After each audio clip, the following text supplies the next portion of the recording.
Hey everyone, welcome back to another episode of Let's Talk. Today's topic is going to be Ghostbusters, and I'm joined by Movies Lover Unite host John.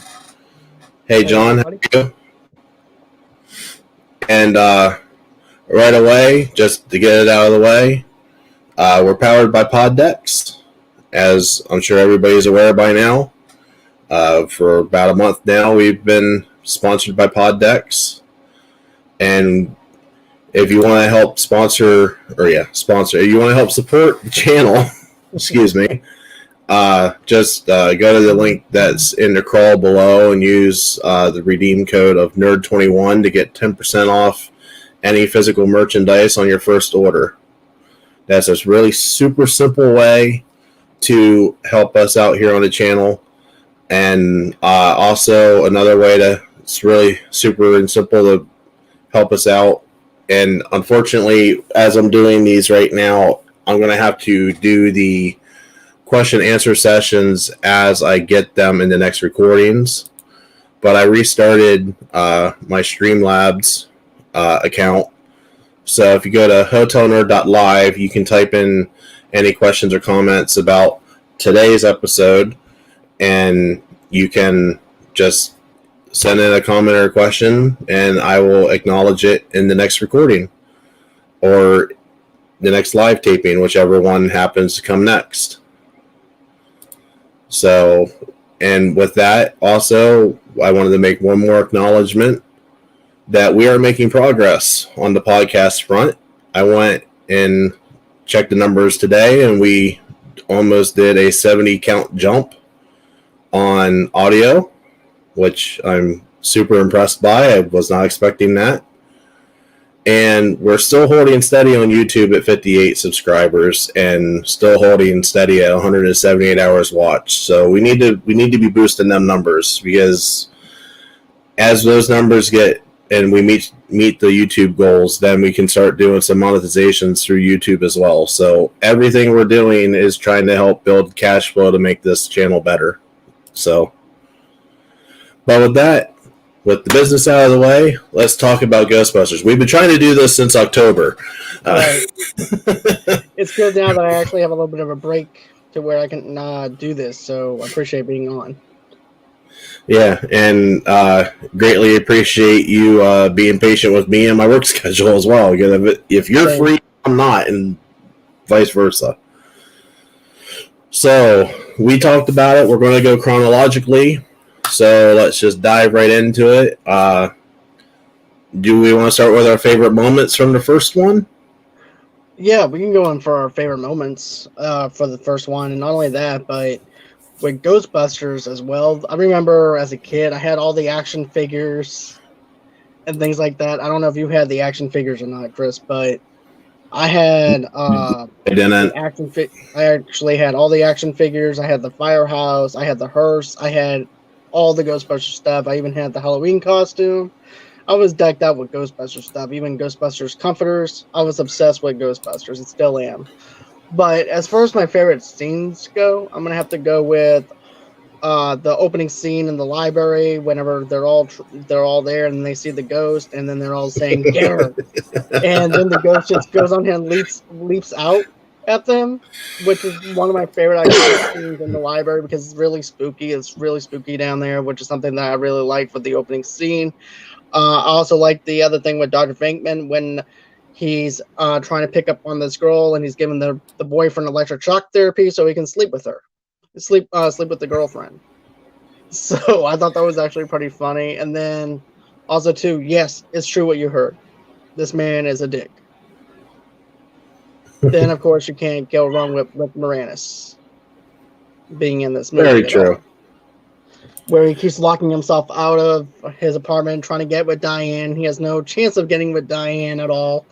But it's kind of like us as nerds, where, it's what we can have is what we want the most. And and of course, he has a big, huge crush for her. So he's going to bend over backwards for her, do anything that she wants him to do. So that's what I got out of his character.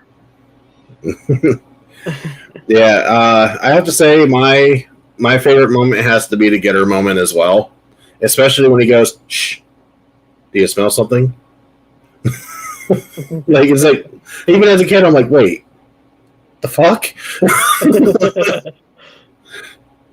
Then there's also the other scene that I liked whenever Ray has sex with the ghost. And then I forgot about that scene. But yeah, that's there. I totally forgot about that scene. yeah, because that's what happens with the whole marshmallow thing at the end, Yep. which I thought was really funny for that setup, but also very wrong at the same time. Now, my favorite line in the entire movie is I'm trying to remember how he says it.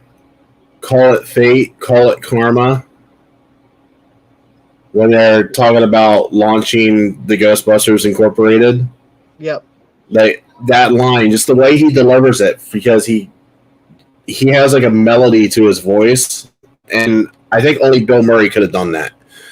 To where he has a melody to his voice, and then he like pauses, and then he does it again, and then he pauses, and then he finishes it out, and it's like I don't see any other actor that could have done that at all. No.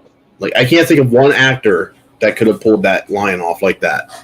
No, and it actually feels like an advertisement. It feels like a legit. Mm-hmm. It makes it look real and authentic because of that pause and everything that he does for the commercial. Mm-hmm. Well, it,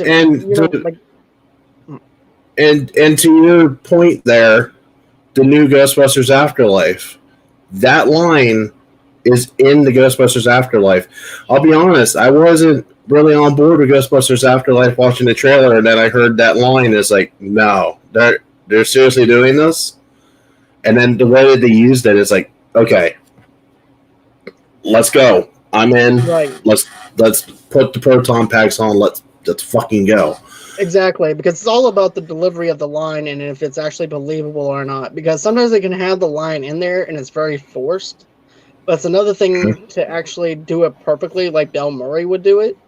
It's hard to find something like that, and for them to use it in this Afterlife trailer tells me that it connects with the original universe, and also too, the delivery of the line wasn't forced. It didn't feel forced in the trailer. Mm-hmm. So as long as it didn't feel forced, I like it. It didn't feel forced in the movie either, and that's what was so great about that line. Like that. Most of the lines out of the first movie didn't feel forced. Now, some of the lines in the second one didn't feel like true Ghostbusters fare to me. The one line in the second one that does feel true Ghostbusters to me is where they go, Do, Re, Egon. And everybody looks at Egon like, seriously? You chimed in with us? And Egon gives the look like, yeah, bitch, what's up? Like, that's Ghostbusters. Right. To me, I enjoyed the second one. But for me, the dialogue didn't really feel that bad for me. I'm going to have to go back and rewatch it again. Some of it's cringy, especially the Rick Moranis stuff. It's like, like which parts are you remembering? I'm just when they're babysitting Oscar. Oh yeah, okay. I can see your point with that. That's totally not Ghostbusters at all. That was them trying to have like a rom-com involved with Ghostbusters. It's like, no, just no. Right. If I wanted to watch Sleepless in Seattle, I would watch Sleepless in Seattle. Like Sleepless Seattle and Ghostbusters. But no. But that scene right there was basically them doing something where it's like, okay, where can we put these two characters together? Yeah, and basically because everybody loved them together in the first one. Right. When Andy Potts and Rick Moranis are together in the first one, those are some of the most golden moments in that first movie. And they're like, okay, let's do this, but more. And it's like, it doesn't feel right though at all. It doesn't be. it felt good in the first one because Moranis was possessed by that point. I think if they went around it at a different angle, maybe they're on a date together rather than watching Oscar. Well, see, that was supposed to be the point. They were supposed to be on a date while watching Oscar. I'm talking about like an official date, not like babysitting date. Babysitting date feels like teenage date. And I think that's part of why it's like it makes me cringe every time I see that scene. Like I always have the notion that I want to fast forward that 10-minute sequence because it's just like, ugh. But I understand why it's there, but at the same time, you can still have her watch Oscar, but without having Rick Moranis there. Mm-hmm. And it would still be horrifying because she's defenseless by herself rather than having Rick there. Yeah. Because doesn't Dana and Bill, Peter, they run in right there as Oscar's being kidnapped, correct? Right. Because I remember them going out on the windowsill. Yeah, Oscar's out on the windowsill, and then that's when Bill Murray, goes on ahead and looks out the window, and then we see that ghost come out with the baby buggy and everything, and then goes back over to the museum with Oscar. Mm-hmm. Yeah. So they could have actually still had that scene because there was no reason to actually have Rick there. It wasn't like Rick was this big, strong, tough guy that was going to defend her at all. So, they could have actually just went on ahead and just had her by herself. And then as the baby's being taken away, Dana and Venkman has to go ahead and try and save Oscar. Mm-hmm. And, I always thought this... As much as they make Dana be the damsel in distress in both movies, I would have liked to have seen Sigourney Weaver don a suit. Instead of Rick donning the suit, I would have loved to have seen it been Sigourney Weaver instead. Because she had something to fight for. She had something to fight for her kid. Rick's just like, oh, I want to do this because I want to be cool like the rest of these guys. Like, one of these isn't like the other. Well, I think back then with the 80s, don't forget, Dazzle and Distress was all they knew. They didn't have strong development for their female leads until now. I have arguments for that. Sigourney Weaver wants to have words with you. Alien. Well, with the exception of Alien, though. It's all about the writing and who's writing the script. But that's another thing. But I feel like that she should have been the one who was the evil person in the very first one. The transformation of that character. Because honestly, it kind of felt like it was going to go that way. Right. And then you can have that she was going to be a Gozer incarnate. Right. Because you can have Venkman in there trying to calm her, trying to keep her soul maybe out of her. Out of Gozer, but still, it would have actually fit natural. But I like what we got in the first one, but the second one, they could have actually done a lot more with to make her a stronger character than what she was. Mm-hmm. I felt like that's where she was the most dazzle and distress was in the second one. Yeah. The first one, she was a victim. She was like that out of place caricature, and I mean, for what it was as a comedy, and a lot of people don't realize this, but Ghostbusters was actually deemed as a horror movie at first. Right. A lot of people don't realize that, and people are like, no, Ghostbusters is a comedy. I was like, yeah, but look back. Originally, it was listed as a horror. Then it became a horror comedy. Right. And now, it's just a straight-up comedy. Exactly. With horror elements in it, but still, I wish that they would have gone a little bit with... I feel like the first one was mostly a horror movie. Basically, what they were going for. I really felt like it was more of a horror movie than a comedy. And they had funny elements in it. Right. With the second one, they went straight up comedy with. Especially when you look at the ooze with the toaster. Oh, yeah. As soon as they did... See, the most scariest part for the second one, if we want to go the horror route, was the courtroom scene. Okay, That's where I felt like they were in most danger. How about the subway when they're down there in the dark? Oh, with the train. Yes. Yeah. See, I don't feel like they were in danger there. They got the shit scared out of them. Which, let's be real, that would scare the shit out of anybody. Right. But especially seeing the heads on pikes. Yeah. It's going to make you have some PTSD after that shit. But, no, danger-wise, I always felt like the courtroom scene, they were in more danger with that than they were in danger with Vigo. Vigo just seemed like a very super watered-down version of Gozer.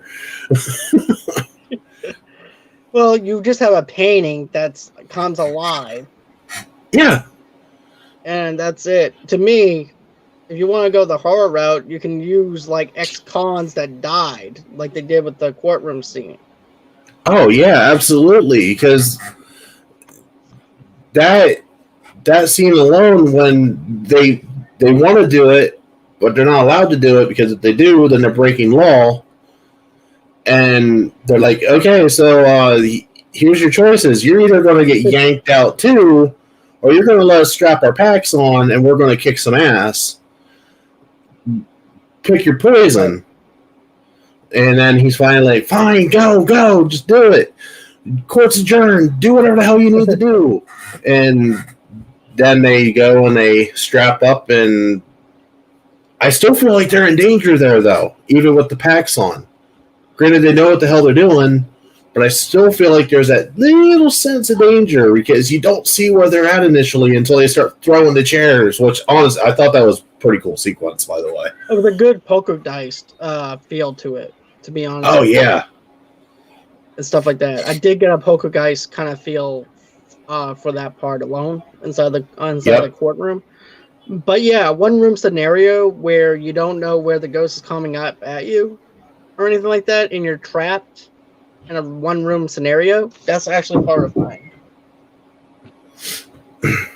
Because I like movies that are shot in one shot where basically you just have one room that the character is in, and that room is basically the character.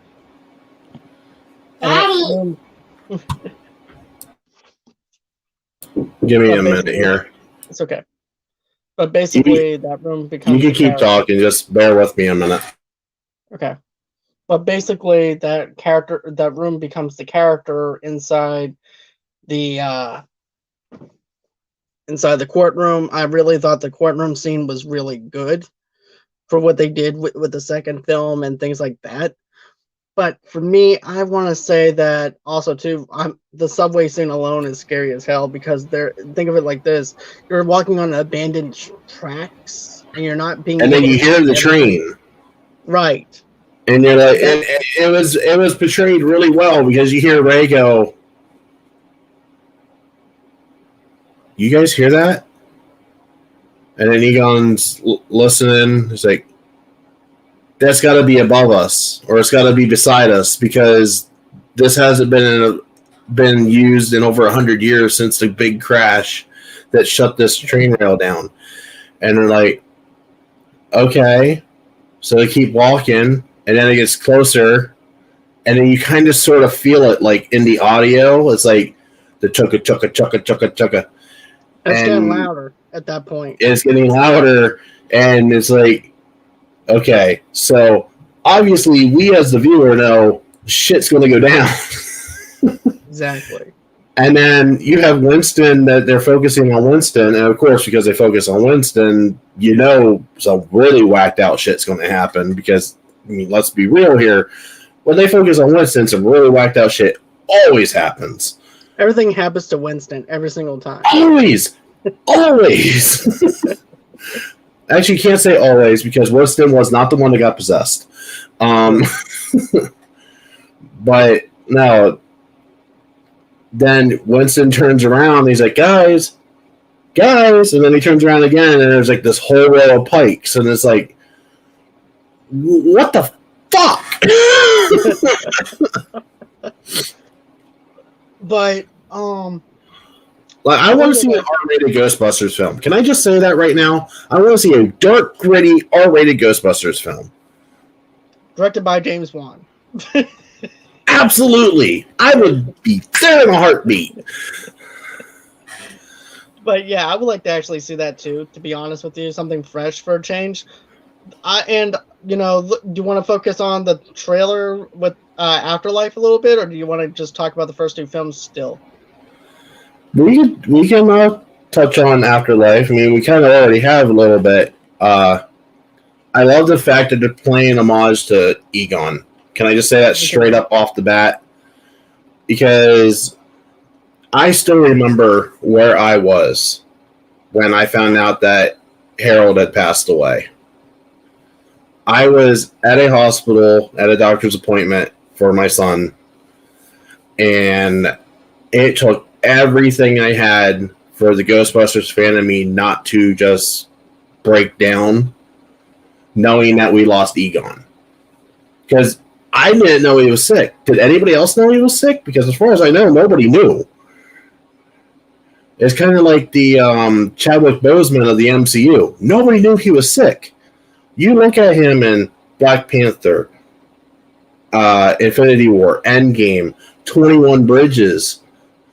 If you haven't seen 21 Bridges, do yourself a damn favor. Watch that goddamn movie. That movie is intense. And the Red Bloods, though, too. I haven't seen that one yet. It was good, but you can actually tell that he lost over amount of weight, more than what he did with 21 Bridges. Well, remember they all said, well, he must have lost it for a role. That's my first initial That was the story. The story was he lost it for a role. Right. And then come to find out, no, he's dying of cancer. And I feel like that was the same way with Harold Ramis, except Harold Ramis was completely quiet because he wasn't really doing anything. He was just at home with his family. He was always a quiet person, though. Harold was always a quiet person. Fair point. Yeah, I think the last thing that he did was the Ghostbusters video game? Yeah, that was actually the last thing he did. I was going to say, I'm pretty sure that was it. That was, once that game came out, he didn't do anything else. The last movie I saw him in was Orange County with Jack Black and Tom Hanks' son. Okay. It's like a little small thing where Tom Hanks' son is trying to get into college, and he's actually one of the college professors. Or the dean of the college. And they actually get him high. Yeah, I love that. And they didn't have to say his name. And honestly, I knew exactly who those kids were immediately as soon as I saw the morphs, folds, and fungus. That's a classic line from Egon from the Ghostbusters movie. Right. If you're a big Ghostbusters fan like I am, and like you are, you know who these kids are. They're Egon's grandkids. So naturally, Egon's going to have the old suits. There's probably a couple proton packs down there in the basement. I mean, hell, the ghost trap. I can't wait to see Paul Rudd in this, by the way. Me either. That's what I'm curious. I'm curious about that, especially with the demon dog, which means if the demon dog's back, that means Zul's back. Right. So my question is this: do you think that with these kids having these jetpacks and the traps, do you think that maybe they accidentally let them out? Well, but judging by the trailer, it seems like they're already out.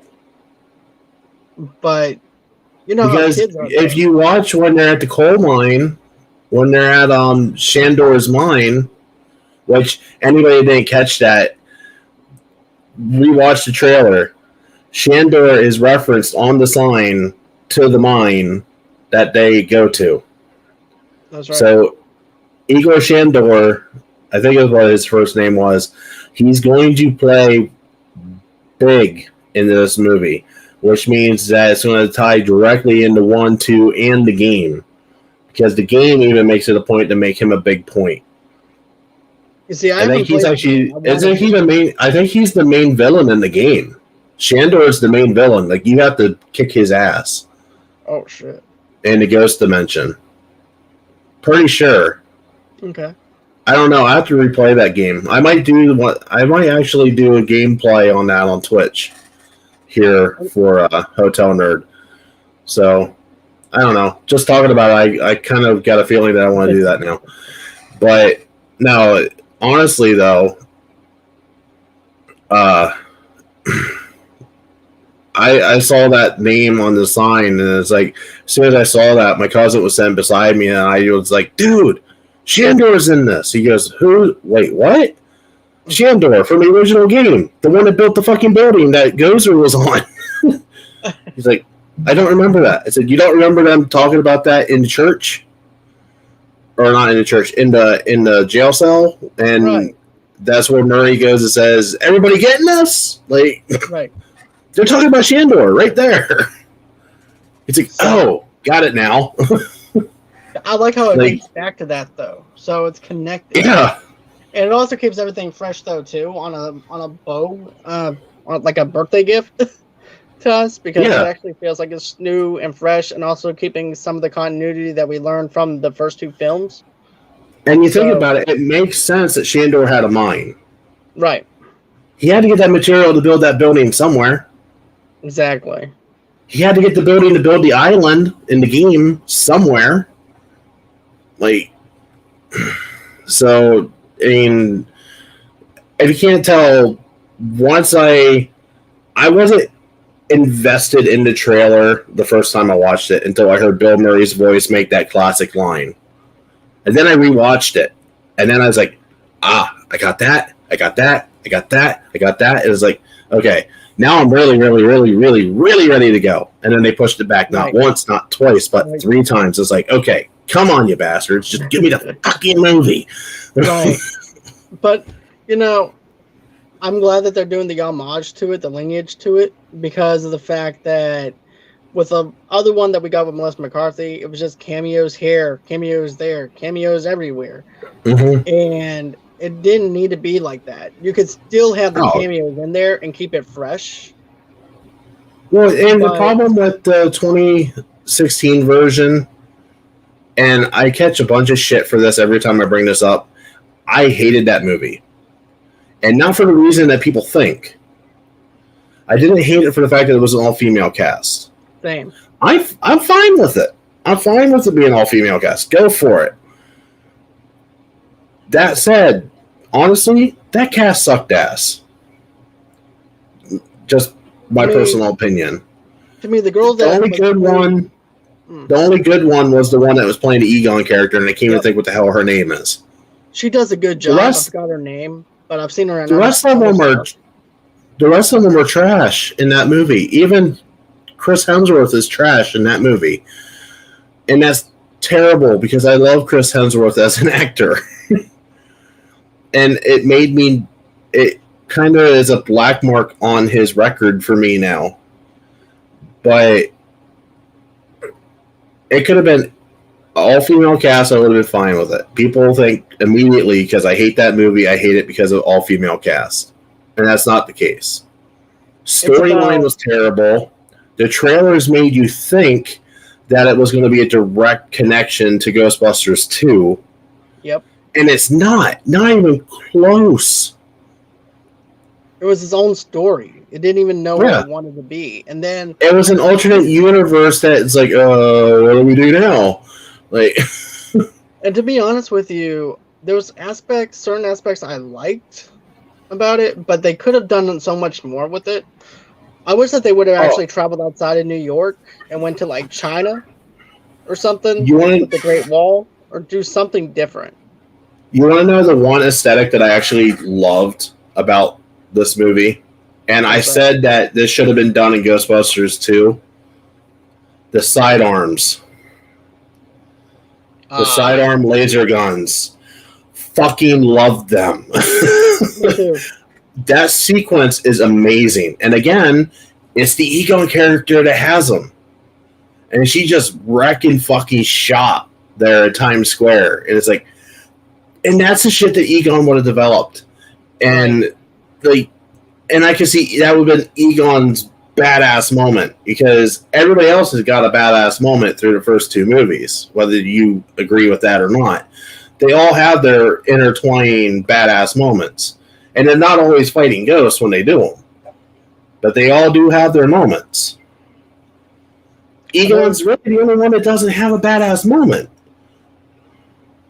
And this time they gave it to her. They gave the Egon character, a female character, a good, awesome moment.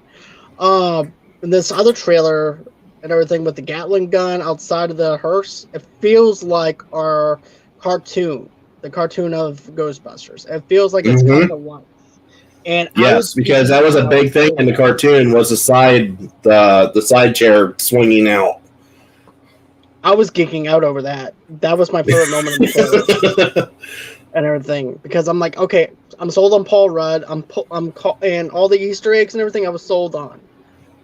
But I'm like, what else does this hearse do?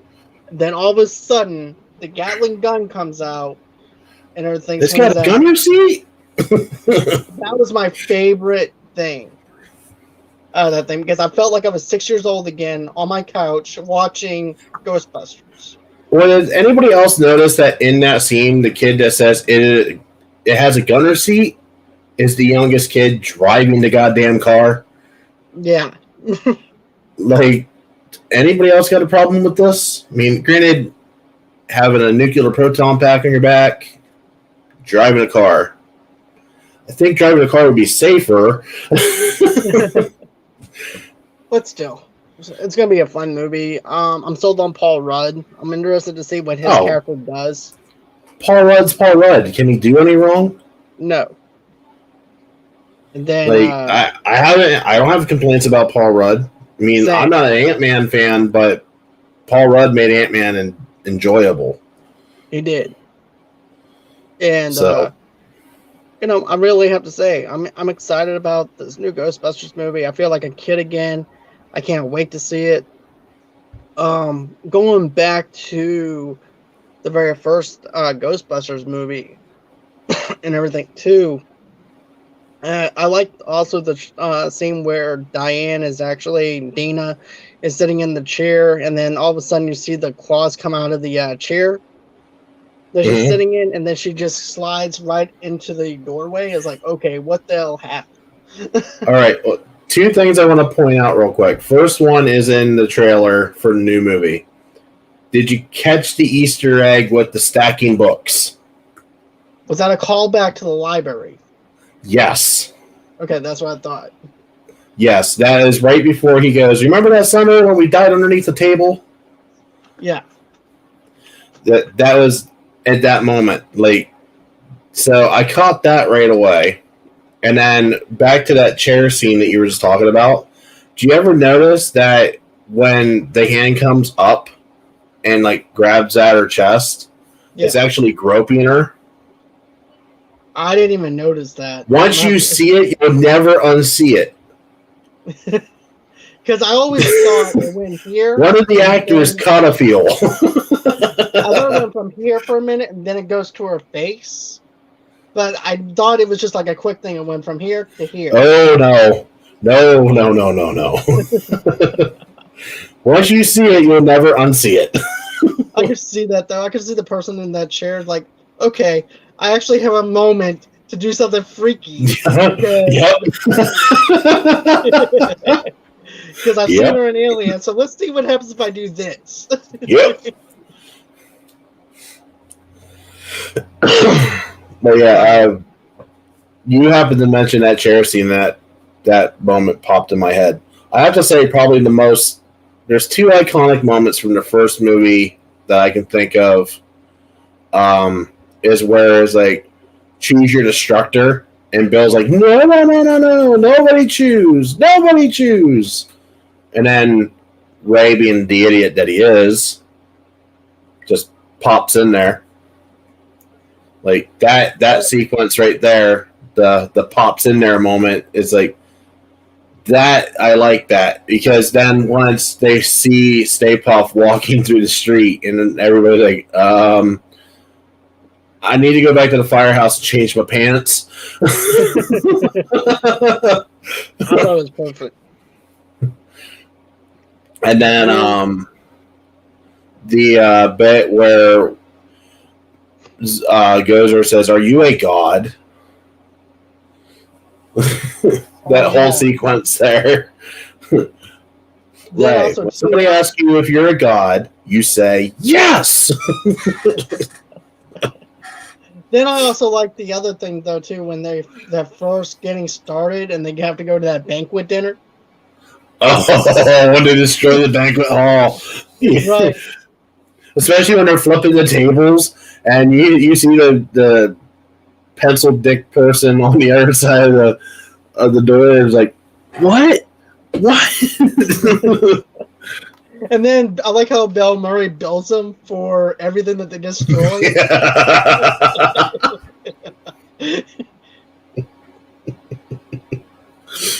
Oh, the flowers. And the flowers are still standing.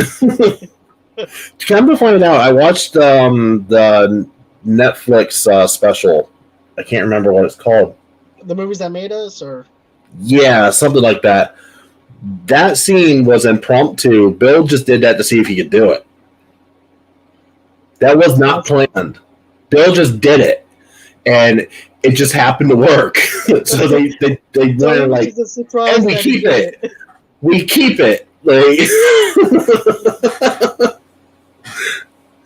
and you can actually see the hard cut where like because when he goes and the flowers are still standing, and then Ray says something about okay, we need to clear this area, and it's like immediate hard cut from that to Ray. Because it wasn't planned. It wasn't planned at all. And you can definitely tell that Bill was just as surprised that it worked. Oh yeah, you look at his face when he does it. He's like oh, nice. That was a great scene. And then also too, you have Slimer that winds up sliming him, which was supposed to be a representation of Jim Belushi, right? And that's also, while we're on that subject, being we're there now, how different do you think this movie would have been if Belushi would not have passed away? Because Belushi was in Belushi was going to play Venkman.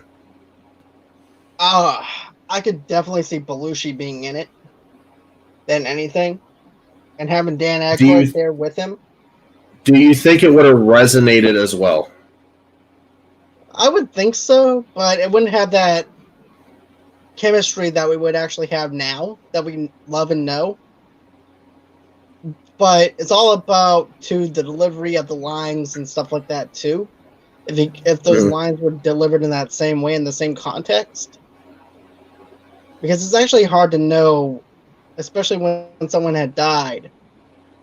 You know, if they would have actually played a certain role a certain way.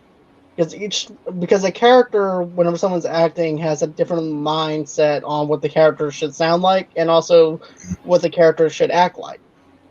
So I think we would actually got a different character performance out of it than what we got with Venkman. To be honest with you.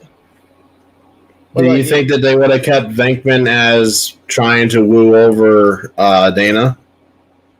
Or do you think that would have been a different character? I could see Belushi doing that, to be honest with you. Do you? I could definitely see Belushi trying to do something like that. Because I've seen him in Blues Brothers. I've seen him in National Lampoon's movies and stuff like that. I can see him trying to do something like that, to be honest with you. I haven't seen much Belushi. That's why I was asking. Yeah, if you watch National Lampoon's Animal House and everything. Is that the one where he goes, look, I'm a zit? You look at that one and then watch Blues Brothers. I don't know if you've seen Blues Brothers or anything. Oh, it's been a while. Okay, well, just watch National Lampoon's Animal House and then just go and watch it on that and then watch Ghostbusters, and you might actually see aspects of Belushi's character in that character. Okay. So I could actually say, hands down, he would actually be picking up on that girl. But as far as anything else goes and everything, I think that he would actually have a different motive for that character and a different way of style and doing it. We wouldn't have had that one scene where Bill takes off that tablecloth and said, Yeah, and another one that he improvised was the piano. Yeah. They hate this. Like that was Bill Murray on the fly as well. That was an awesome moment for Bill though. For those two moments, I don't see him. I don't see Belushi doing that. I don't see him improvising with the piano as much as what Bill did and everything. I could see him probably improvising a little bit, but not on the level of what Bill did. But that's just me being spoiled off of the first film with Bill Murray, though. To be honest with you. You know, because I'm spoiled off that film. So I'm going to test your trivia here a little bit. Do you know Slimer's original name? What they called him on set? What they were going to call him in the movie? If you wouldn't have had asked me this right now, I would have known it. But I don't remember it. Onion Head. Okay, that actually fits him to a T on that. Do you know who was supposed to be Winston initially? Wasn't it like Eddie Murphy? Yep. Yep. And Eddie Murphy passed it up, I want to say, for Beverly Hills Cop. Yep. Which honestly was a great move. That was a great move on Eddie's part. Yeah. Because if he didn't pass that up, somebody else would have gotten it. Could you imagine Winston maybe getting it that Bernie might have gotten the role for? No. I'm just saying if the roles were reversed, where the two actors winds up switching roles. But there was another one that was up for it too. I can't remember, but Eddie's the one that they were gunning for. There was another actor, and I can't think of who it was, because they wanted a black actor for the fourth Ghostbuster. Because originally there was only ever supposed to be 3, and then they added the fourth one on the fly as they were filming. They're like, you know what, we need another person. So they really quickly wrote another character out. And a lot of Winston's lines were on the fly. So most of what you see with Winston or any interactions with Winston in the first movie are improv. Like the Twinkie with Egon. They're talking about the Twinkie. Right. That whole scene is improv.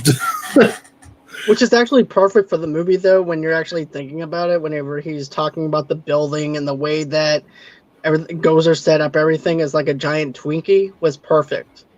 Yeah. If you think about it. And get this, it's actually a callback to the Marshmallow ending that we got to.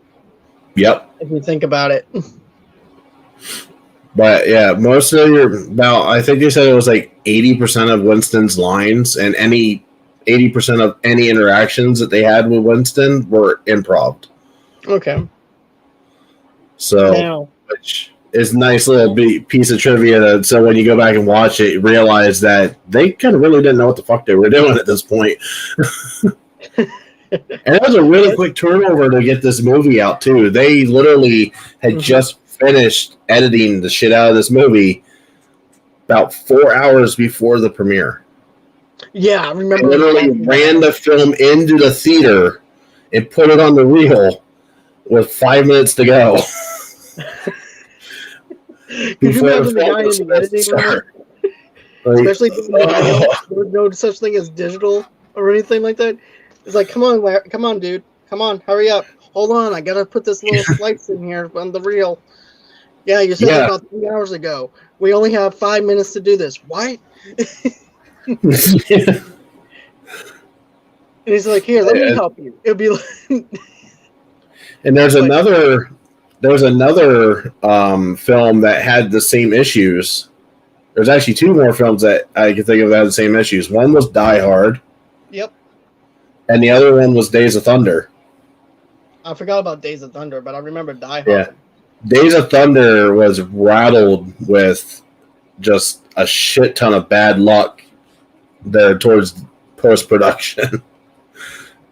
And we're talking about actually having to splice film, like not just sitting on a computer and going do do do do do do do. Like actually, like literally, they would cut the film and put the film back together. Yep. Yeah. So this was not an easy process. I'll tell you what, if you actually watch the movie Super 8 and you're a fan of the old style of the 8mm film, that's actually the perfect way, if you actually think about it, to learn how to actually splice film together, because that's what those kids were doing, was splicing films together and things like that. But yeah, it's if you ever want to see something, watch some behind the film documentaries of how movies are made, especially the old ones. Like talk about Ghostbusters, Ghostbusters 2, Beverly Hills Cop, Blues Brothers, Animal House, Die Hard, Days of Thunder. Like, yeah, things that made you. They were on some tight constraints for a lot of them. It's impressive that you got the films that you got when you got them. Exactly.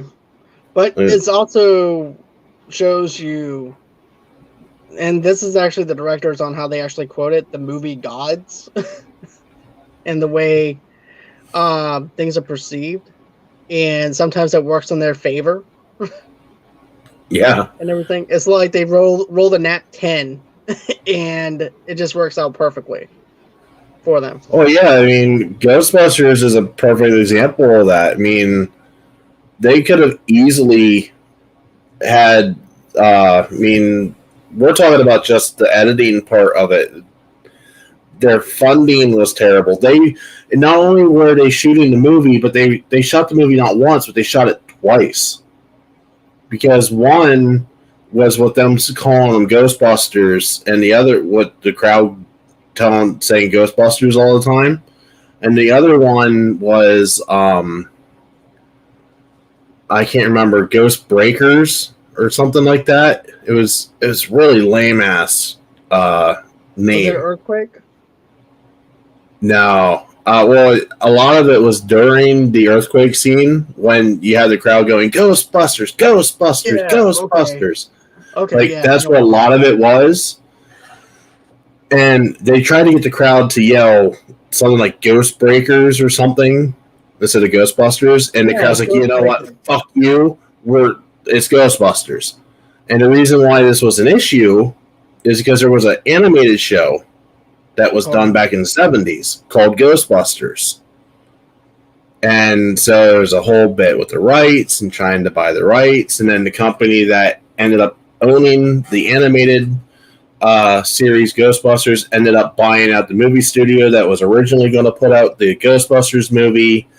And then so they're like, you know what? We own both of you now. So this property can go fuck itself because it's done and it's over with. So you guys can have the name now. And it's just it's complete mayhem. I'm not even doing the story justice. Just watch the Netflix series, the one that you said about movies that made us. Yeah, the movies that watch the Die Hard one, watch the Ghostbusters one, and you'll be like, how in the hell did we get so lucky to get these movies? Because we shouldn't have got, in reality, we should never have got these movies. Like I said, it's just the luck of the draw that we actually got these movies. I'm happy that we got Die Hard. I'm happy that we got 2 Ghostbusters films under our belt, even though maybe the second one is not as good as the first one. But could have had a third if it wasn't for Bill Murray. Right. Just throwing that out there. I got to throw that out there. That's the number one reason why I do not like Bill Murray, because he completely squashed the idea of a third movie. Granted, we did get The Game, which technically is the third film. But you ask anybody on that cast, that's the third film, minus Sigourney Weaver and Harold Ramis. If you think about it, kind of still pisses me off. They're not in that game, but whatever. Right. But to be honest with you, during that time, Bill Murray was young enough to actually put on the pack again to play that role. You would have Yeah. Harold that was still alive during that time, and he Mhm. could have put on the pack. Yeah, we could have had a full trilogy of great Ghostbusters. I mean, second one, I still say the second one's a low point. Like Ghostbusters is god tier. Ghostbusters 2 is probably like B. Maybe I'll middle give it a ground. B. And then the game, I'd say I'd give an A because I feel like the game was better than the second movie. But Okay. that's just my opinion. Yeah, I haven't played the game, so I can't really give it a good ranking or anything like that. So I The wish they would game actually. is addicting. I'll tell you That's right what now. you You said. play that game. It's short, but it's super addicting. I have a quick question now. Did they remaster it? Because I thought they did at one Yes, time. yes, yes. They did. They do have a remaster on PS4 and Xbox One. Okay, I'm gonna have to find out how much that is so I can. I think give it's it a only look like and $12. Really? Okay. I think. I could be wrong, but I think it's only like $12. Okay. So, unfortunately, you can't play multiplayer on the remasters, though. That sucks. But Yeah, still. because I would love to play you in some Ghostbusters because Ghostbusters online play was fun as hell. You see, like I said, I wish I had the experience to go back in time, and whenever I was working for a movie gallery, and they had it on the shelf. You should have grabbed it. I know. At that time, I'm like, PlayStation 2, I was more into other stuff. And don't get me wrong, I love the Ghostbusters, but I was just into other video games Yeah. at that time. And I'm like, I'll come back to this later, but later never came. So. Well, it is. I know it's remastered, and it should be on PlayStation Store. Okay. So. All right.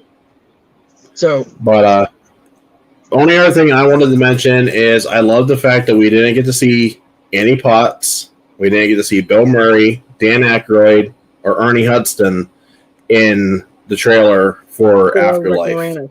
They're holding all. I don't know. Rick's not in this one, is he? No, he's not confirmed, but I'm still holding out hope. Maybe he's not cat.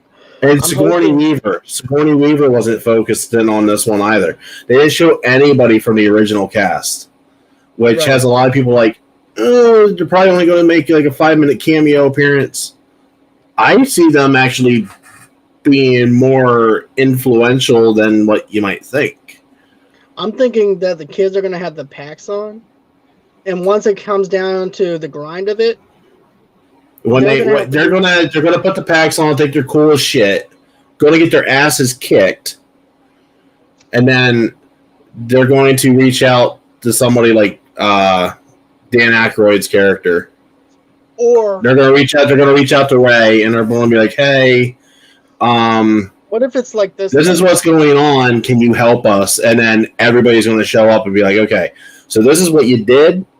This is what you should have done, and this is what you're going to do." Well, we're too old for this shit.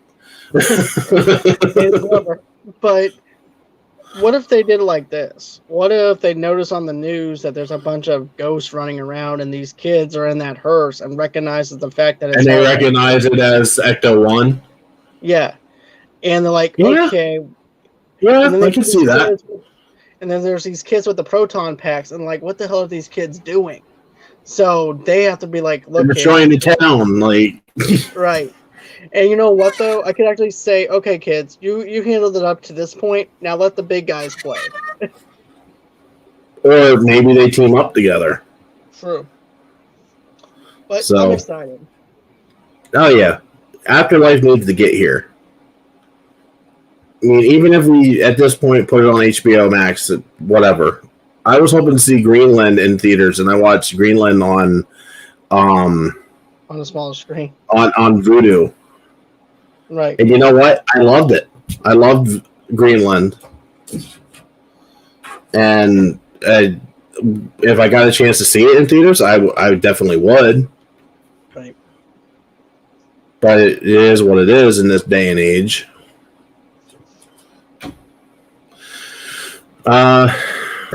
Any other thoughts on anything? No, I think that's everything that I wanted to touch on as far as Ghostbusters go. What about you, though? Anything else that you wanted to touch on? Not really. I mean, other than the music's iconic. Right.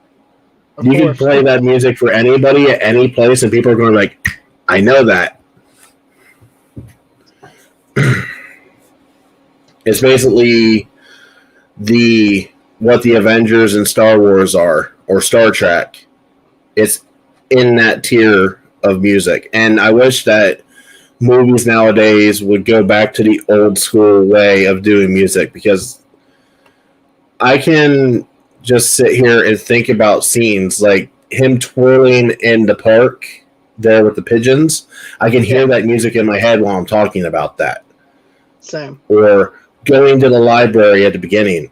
I hear that music when I'm talking about that. Like, you show me an image of Ghostbusters and I can hear the music while I'm looking at the image. Same as well. I have a huge heart for this film, for these first two films. I can't wait until Afterlife gets here. But these two films are iconically classic, in my opinion. And also, too, I also remember having the Ghostbusters cereal whenever. And the Ecto High C. Yep. You remember them? Yeah, I remember that. Did they just bring that back again? Because when they thought the Afterlife was going to come out initially, then they were bringing stuff out like that again? Yeah. Fun fact. Never mind. I was thinking of a different cereal box. Forget that. Because on Comic Book Man, I was thinking of the cereal that was brought in. It was like supposed to be old cereal. It was actually just the Batman cereal box that they had, but I was thinking for some reason it was Ghostbusters. But I remember, I remember just eating my Ghostbusters cereal and watching Ghostbusters. Like I said, I was all decked out with Ghostbusters stuff as a kid. So I need to watch the Ghostbusters cartoon again to see if I can even muster through it, because I remember the Ghostbusters cartoon for me was a hard sell before. And now that I'm an adult, as much as I love the Ghostbusters, I want to try and watch it again. But I'll be honest, I don't know if I'm going to be able to do it. I don't know. I'm going to try. To be honest with you, I don't know if it's going to hold that same flavor for me, because I remember as a kid, I was eating that up. So it might be the reverse effect for me, where I don't even like the cartoon anymore. Like, I want to introduce the kids to the Ghostbusters cartoon. They're old enough now to enjoy it for what it is. I think they'll like it. So, all right. So I did my plugs at the beginning. I will let you do your plugs now. All right. So I will. Yeah. Go ahead. If you want to put up my plug for Twitter, and that'll ease off some of the plugs I have to do. All right, and then I'll make you full screen. Okay, so if you guys want to, go on ahead and follow me on Instagram at Movie Lovers TV Lovers Unite over there. You can also follow me on Movie Lovers TV Lovers Unite on Facebook. We also have a website called www.movieloversunite.com for all your entertainment needs and pleasures. Go ahead, go over there and follow us over there. Another thing too, guys, is if you guys want to donate to my show, just go ahead, go to www.gofundme.com/Movie Lovers Unite over there. Frenchie and I also do a trailer reaction videos that drops on Monday, Wednesdays, and Fridays. But we've been hitting it here and there on certain spots. But, go on ahead, take a look at the Neighbors Watching Trailers section of the YouTube channel. Another thing, too, is you can find all my audio stuff wherever you get your podcast from if you want to go ahead and check that out. And, of course, on YouTube as well. I'm also on stereo at Movie Lovers Unit. And, of course, you can follow me as the link below says. Follow me on Twitter at Movie Lovers Unit. And then, of course, at John DeGorio 8. And then if you want to get in touch with me, just go ahead, go to movieloversunite@gmail.com, and those are all the places that you can reach me at. All right, sounds good. And as always, you can always reach me at anything that deals with Hotel Nerd. Honestly, just look up Hotel Nerd, Facebook, Twitter, YouTube, Twitch. we got a lot of stuff coming. We also have a newsletter that we started producing, and I'll be putting that up on Twitter once it launches here on the 1st.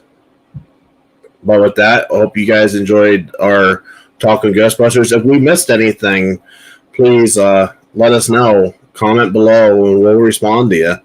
I'm sure that John keeps an eye on comments in the videos that he's in, so if people address him, that he can respond in real time as well as I do.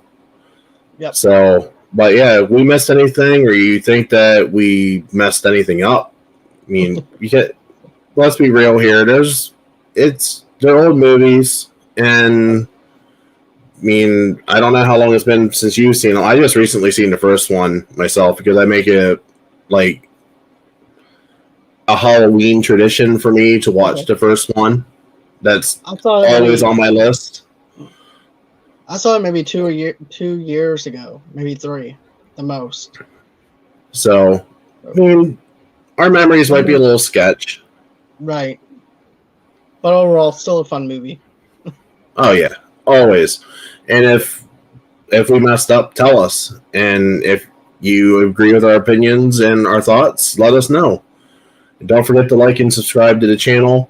Hell, dislike the video for all I care, because every interaction that we have, it helps with the YouTube algorithm. So, but with that, have yourselves a good night, and we'll catch you on the next episode.